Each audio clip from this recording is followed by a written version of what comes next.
Hello everyone, সবাই কেমন আছো? আশা করি সবাই ভালো আছো আর আমিও খুব ভালো আছি। আজকে চলে এসেছি একটা হ্যাক ভিডিও নিয়ে। তো তোমরা দেখতেই পাচ্ছ আমার ফরএভার 52 এর একটা কম্প্যাক্ট আমি ব্রাইট সাজাতে গিয়ে আমার এই কম্প্যাক্টটা হাত থেকে পড়ে ভেঙে যায়। তো আর তো কিছু করার নেই, তাই ভাবলাম এটা তো কিছু একটা করতেই হবে, কারণ এত দামি একটা কম্প্যাক্ট ফেলে তো আর দিতে পারি না।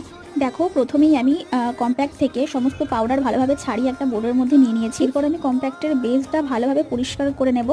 বেসটা পরিষ্কার করে নেওয়ার পর আমি যেই পাউডারটা আছে তোমরা দেখতে পাচ্ছ, একটা কাঁটা চামচের পেছন দিকটা দিয়ে পাউডারটাকে ভালোভাবে আমি গুঁড়ো করে নেব। এরপর আমি কম্প্যাক্টের মধ্যে পাউডারটা ঢেলে নিয়ে একটা টিস্যু নেব, বা যে কোনো কাপড়েও তোমরা করতে পারো। তার মধ্যে একটা কয়েন রেখে যেভাবে আমি কাজটা করছি ঠিক সেভাবে কিন্তু কম্প্যাক্টটাকে চেপে চেপে বসাতে হবে। আরও একটা পদ্ধতি তোমরা করতে পারো। দেখো, আমি কম্প্যাক্টের উপরে একটা টিস্যু বা তোমরা যে কোনো কাপড় বিছিয়ে তার মধ্যে যে কোনো টোনার স্প্রে করে কয়েনটাকে চেপে চেপে চেপে চেপে বসালেই কিন্তু তোমরা দেখবে কম্প্যাক্টটা খুব সুন্দরভাবে বসে গেছে। আমার ভেঙে যাওয়া কম্প্যাক্ট আবার আগের মতন হয়ে গেল। তোমাদের যদি ভিডিওটি হেল্পফুল লেগে থাকে